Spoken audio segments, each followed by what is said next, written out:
Acharyaji, je suis Satul Kulkarni, je suis étudiant en physique MSc de l'IIT Patna. Et tout d'abord, merci beaucoup d'avoir accepté notre Oui, invitation. Alors, monsieur, ma question est un peu contextuelle, alors je vais la lire si vous me le permettez. dans quel contexte? Question contextuelle, je vais donc la lire hein, pour vous. D'accord. J'ai récemment regardé un documentaire sur Netflix sur la surpêche dans les océans appelé Seaspiracy qui Hmm, affirme, et je cite, If current fishing trend continues, then we will see virtually empty oceans by the year 2048. And if all aquatic animals vanish, then we will vanish too. J'ai eu la chair de poule en entendant cette affirmation et j'ai deux questions. Alors, pourquoi aucune personne au pouvoir ou en position, que ce soit du gouvernement ou des médias ou de quiconque en général, ne parle même pas de cette activité humaine qui nous mène progressivement à la sixième extinction massive? Et deuxièmement, alors qu'est-ce que nous pouvons faire en tant qu'individus, à part sensibiliser pour arrêter cette exploitation? Merci. voyons pourquoi personne ne... En parlant de cela, parce que vous ne pouvez pas parler de cela et continuer avec la personne que vous êtes. Être dans le même travail, dans les mêmes relations, dans les mêmes cercles avec les mêmes croyances, avec les mêmes types de pratiques religieuses. Tout devra changer. Pourquoi? Parce que tout s'est réuni pour vous offrir cette crise. Hein? Pour les besoins de euh, euh, cette discussion. Supposons que ce que le documentaire affirme est réel, qu'en 2048, si le taux actuel et les tendances se poursuivent, nous aurons des océans pratiquement vides. Et si les océans se vident de la vie aquatique, alors nous allons tous disparaître, n'est-ce pas? Et, et cela est effectivement vrai. C'est effectivement vrai. C'est très factuel. Il ne s'agit pas simplement d'alarmisme. Nous savons que c'est bien le scénario. Alors, c'est là. Mais qui attachera le grelot au chat? Qui le dira? Si vous le dites, puis ce sera à vous de lister les facteurs contribuant à cette déplétion de la vie aquatique. Et ces facteurs convergeront directement vers vous-même. Parce que les océans sont comme ils sont, parce que vous êtes comme vous êtes. Et si vous voulez apporter un changement à l'état des océans, vous devrez d'abord changer votre propre état. Mais nos installations, commodités, croyances, illusions, rêves, espoirs et ambitions sont tous liés à notre condition actuelle. Si vous osez défier votre condition actuelle, vous devrez aussi oser défier vos croyances, rêves et relations, ainsi que vos conforts et commodités. Nous ne voulons pas faire cela. Vous voyez, tout ce dont vous parlez est anthropogénique, n'est-ce pas? Que signifie anthropogénique? Causé par l'activité humaine. Nous l'avons causé. Nous l'avons causé, n'est-ce pas? Donc, si cela doit changer, si l'effet doit changer, la cause doit changer. C'est simple. Où se trouve la cause? La cause est ici, mais l'ego ne peut pas se permettre de changer. Ego ne peut pas se permettre de changer. Laissez-moi vous donner un argument très simpliste. Hein? Je vais le construire au fur et à mesure que je parle. Alors, vous dites à quelqu'un que la pêche excessive tue les océans. Et ce gars est un mangeur de chair. Dès que vous lui dites, un mangeur de poisson, pas de viande. mangeur de poissons. Au moment où vous lui dites « Écoutez, monsieur, votre consommation de poissons, hein, est en train de tuer nos océans. » Il dira « Mais regardez-vous. Voyez comment vous appréciez votre poulet et votre mouton? Et en quoi une sorte de viande est-elle vraiment différente d'une autre? Donc, si vous me critiquez en disant que je consomme du poisson et des produits aquatiques, alors vous devrez vous changer. Vous devez arrêter votre consommation de poulet. Mais si vous arrêtez votre consommation de poulet, vous constaterez que toute votre famille s'oppose à vous. Parce que toute votre famille mange du poulet non seulement pour le goût, mais pour des raisons religieuses. Et il se trouve que votre petit ami vient d'une secte, ou d'une communauté, ou d'un culte, où sacrifier poulet et chèvre fait partie de la religiosité essentielle. Ainsi, si vous lui dites « Je ne consomme pas de poulet parce que je ne veux pas que les océans s'assèchent. Et si vous voulez être avec moi, mademoiselle, vous devrez vous aussi arrêter toute cette histoire de poulet. » Elle vous quittera. Donc, pour préserver ou protéger les océans, vous devrez alors tolérer une vie sans petit ami. Voyez-vous comment cela se construit? C'est entièrement imaginaire. Je suis simplement en train de faire un calcul très du type au dos d'une enveloppe. En un sens très approximatif, je suis en train de la construire. Mais voyez-vous où cela mène? Tout s'effondrera si nous commençons à en parler. Les gouvernements tomberont, car eux-mêmes subventionnent la consommation de viande et la production et l'exportation de viande de manière énorme. Si vous souhaitez mettre en place un abattoir, le gouvernement de l'Inde subventionne l'installation à hauteur de 50%. 50%, imaginez. Et pourquoi font-ils cela? Parce que la population est en pleine expansion et que les gouvernements ne peuvent pas tolérer le chômage. Ils seront évincés du pouvoir par le vote. Deux choses que les gouvernements craignent de manière mortelle. 1. Le chômage. 2. L'inflation. Pour fournir de l'emploi aux gens, les gouvernements feront n'importe quoi. Si cela signifie tuer les océans, les gouvernements tueront les océans. Et les gouvernements ont été élus au pouvoir, dans une démocratie par les mêmes personnes qui vont disparaître lorsque les océans s'assécheront. Voyez-vous comment tout est lié? Comment votre démocratie, votre religion, vos relations, vos rêves, vos croyances, comment tout s'assemble pour détruire la Terre? Et c'est pourquoi, si vous voulez sauver la Terre, vous devez avoir le courage de tout remettre en question. Tout le monde sera contre vous, car tous ces intérêts personnels se sont accumulés, ont convergé pour nous amener au désastre que nous regardons actuellement. Ce n'est pas un événement ponctuel, ce n'est pas du tout une coïncidence.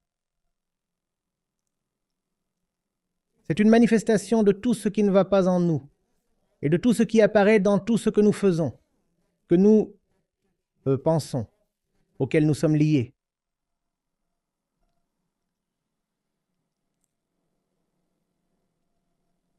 Prenez un autre exemple. Si vous arrêtez d'exploiter le poisson ou le poulpe ou la tortue, vous devrez arrêter d'exploiter votre voisin, vos employés, vos enfants, votre femme, tout le monde, n'est-ce pas? Mais le fait d'être exploiteur envers tout le monde est devenu votre manière de vivre. Et si vous continuez à rester exploiteur envers tout le monde, comment épargnerez-vous le simple poisson? Cet individu exploite même ses propres enfants, comme tant de parents le font. S'il continue à exploiter ses enfants, pensez-vous qu'il épargnera les poissons? Mais il veut que les poissons soient sauvés. Si vous voulez que les poissons soient sauvés, vous devrez changer le père qu'est cette personne. Hein? Mais tout son ego est lié à ce qu'il a été, même s'il a été un méchant. Il veut continuer en tant que méchant parce que c'est ce que son identité même, son existence est. Il a l'impression de mourir s'il change. D'une certaine manière, si vous voulez sauver la Terre, l'homme tel qu'il est devra disparaître. Les deux ne peuvent pas coexister en même temps. Soit la planète survivra, soit les êtres humains tels qu'ils sont. Et comme nous en sommes, notre temps est écoulé. 2048 est demain. Hein? Combien de temps faut-il pour que 25 ans passent? C'est demain. Nous avons terminé, nous avons fini. Mais c'est la nature de l'ego. Il peut tolérer même l'anéantissement physique, mais il ne peut pas tolérer la dissolution. Ne voyez-vous pas? Les gens meurent pour leurs croyances. Regardez ce qui se passe lors des émeutes communautaires. Les gens sont prêts à donner leur vie. Je serai tué, mais je ne changerai pas. Et si vous regardez le cours de l'histoire, les gens ont accepté de se faire tuer pour toutes sortes de raisons stupides. Nous avons tué et nous avons été tués pour toutes sortes de bêtises. Nous trouvons cela plus facile.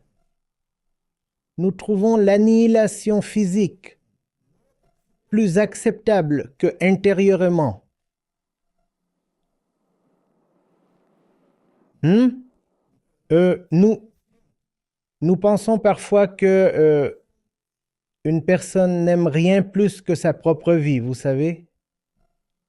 C'est une sagesse populaire que rien n'est plus important pour une personne que sa vie physique. Ce n'est pas vrai. Cela est vrai dans le cas des animaux. Les êtres humains, pour leur ego, peuvent accepter de se faire tuer.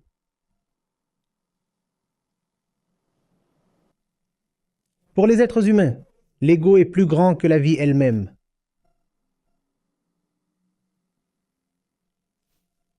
Nous ne vivons pas vraiment des vies centrées sur le corps. Nous vivons des vies centrées sur les idées. L'ego est une idée. Pour cette idée, nous laisserons notre espèce entière périr. Et c'est ce qui se passe. Tout ce que vous regardez, les marchés, les banques, la circulation des capitaux, l'utilisation et l'abus de la technologie, les systèmes sociaux tels qu'ils sont, toute la politique, tout cela n'est qu'un. Tout cela est une expression de l'ego déplacé, violent et stupide de l'homme.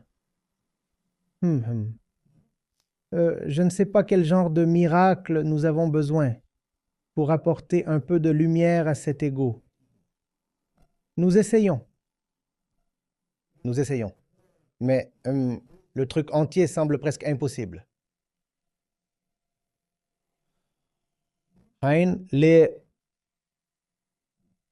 Cette espèce que nous avons est devenue tellement folle qu'elle est désormais suicidaire. Le nom de cette mission suicidaire est développement, progrès, bonheur, consommation. Nous voulons juste en finir et nous ne voulons pas en parler. Nous voulons faire comme si tout allait bien. Les gens continuent de se marier et de rêver d'avoir des enfants.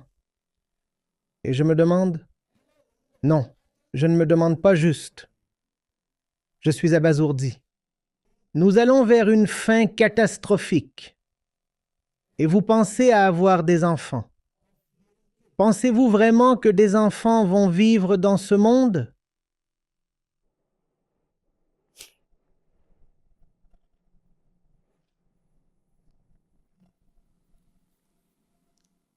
C'est comme être sur le Titanic. Vous aviez cet homme et cette femme sur le Titanic, et ils pensent à fonder une famille. alors que le navire est à 25 minutes de sombrer complètement. Mais tous les deux sont ensemble, allongés sur leur lit. Et Sage, leur rêve soyeux. Hein? Nous aurons 3 bébés. Quoi, dans les 25 prochaines minutes? Là-bas, ils avaient 25 minutes. Ici, nous avons peut-être 25 ans.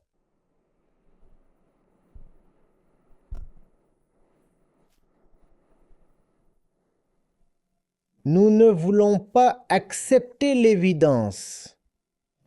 Et c'est un signe de totale destruction imminente. Lorsque vous entrez dans le mode du déni, l'humanité tout entière est passée en mode de déni. Nous agissons comme si tout allait bien.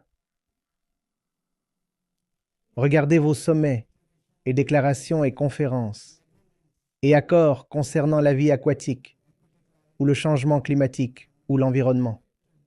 Regardez l'absolue vacuité de tout cela. Nous nous trompons nous-mêmes. Tout cela n'est qu'une pure imposture, une totale tromperie envers soi-même. Pourtant, nous nous engageons dans tout cela. Et tout cela est dûment rapporté dans les journaux, comme si nous faisions vraiment quelque chose de concret pour sauver la planète, comme si.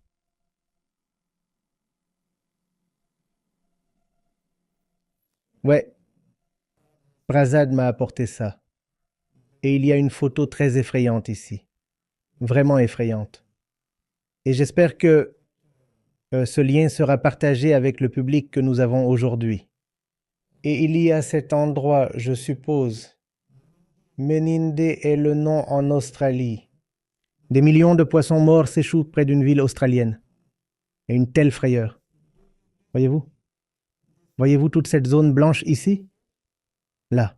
Au centre ici, c'est du poisson. Ce sont des poissons morts. Ce sont, le rapport dit, des millions de poissons morts.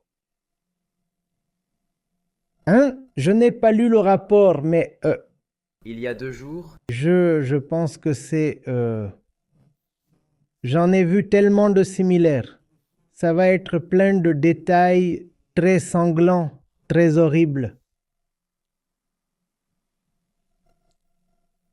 Mais nous continuons à vivre joyeusement, hein? Comme cette autruche proverbiale. Vous savez de quoi je parle, non? Elle enfonce sa tête dans le sable pour ne pas voir le chat approcher. C'est comme ça que se comporte toute l'humanité. Nous continuons à parler des prochains Jeux olympiques. Et la prochaine Coupe du Monde et tout ça. Et très bientôt, vous serez dans une position où il n'y aurait rien appelé prochain. Hein? Le mot suivant, fin. Et la tragédie est que nous serons la génération spéciale qui verra tout cela. Et nous serons laissés avec le blâme de l'inaction à supporter. Évidemment, il ne resterait plus d'histoire. Hein? L'histoire appartient toujours à l'avenir. Quand l'avenir est parti, l'histoire est partie. Mais juste, en pensant métaphoriquement, l'histoire nous demandera « Que faisiez-vous » L'histoire demandera à notre génération « Que faisiez-vous lorsque la Terre arrivait à sa fin ?» Et il n'y aurait pas de réponse, car il n'y aurait personne pour répondre.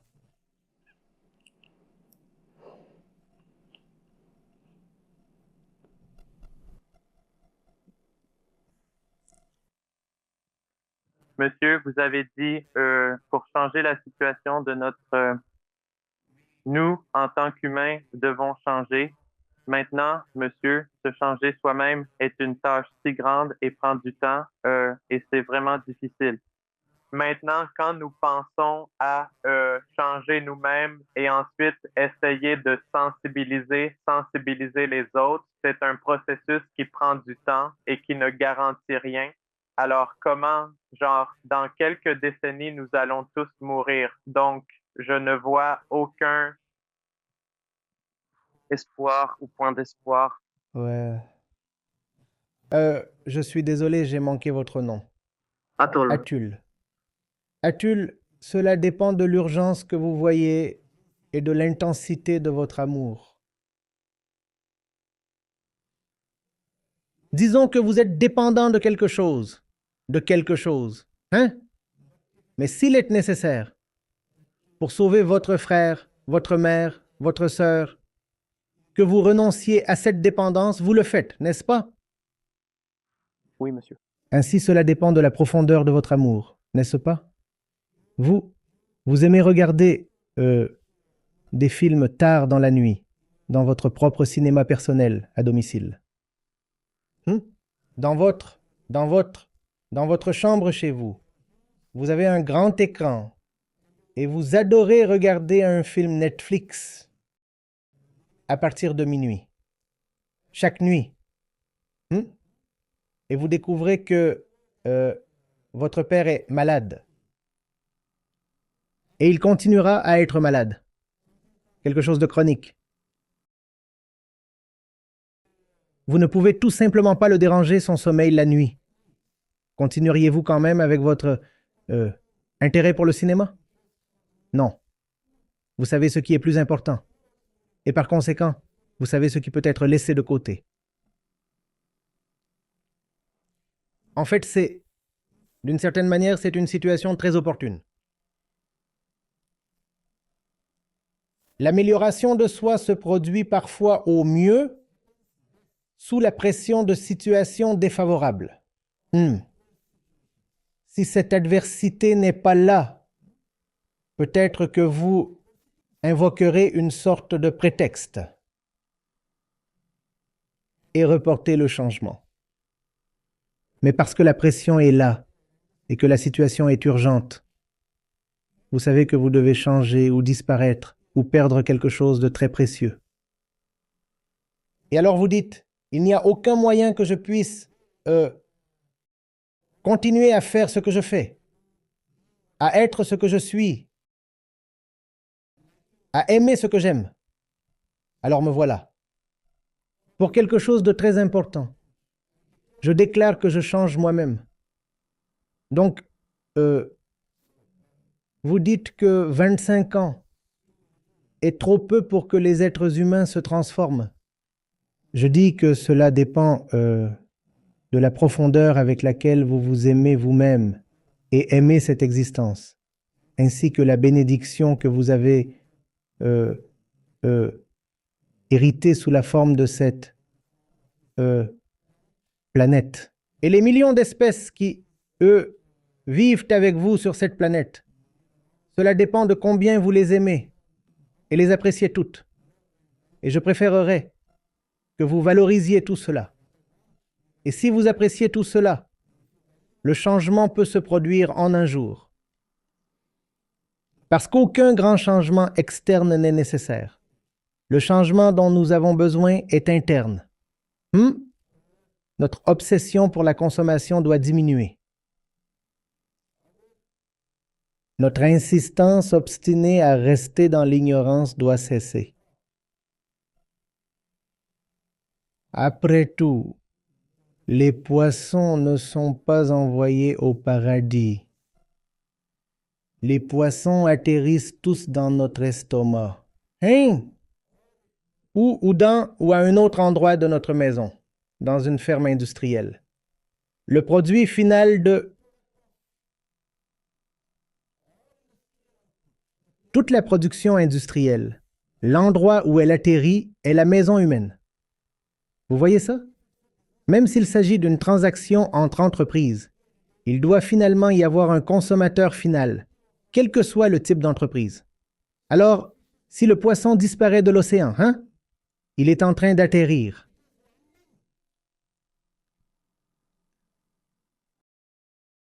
Dans nos maisons. Donc, si nous pouvons décider de changer, alors toute la pêche et les affaires de chalutiers et tout cela peuvent s'arrêter en un jour. Tout est dirigé par la demande et vous êtes la demande. L'être humain est l'entité exigeante, n'est-ce pas? Si l'être humain peut changer, tout change. La politique change, l'économie change, les relations changent, la société change. Et puis l'avenir change. Et si l'être humain ne change pas, rien ne change.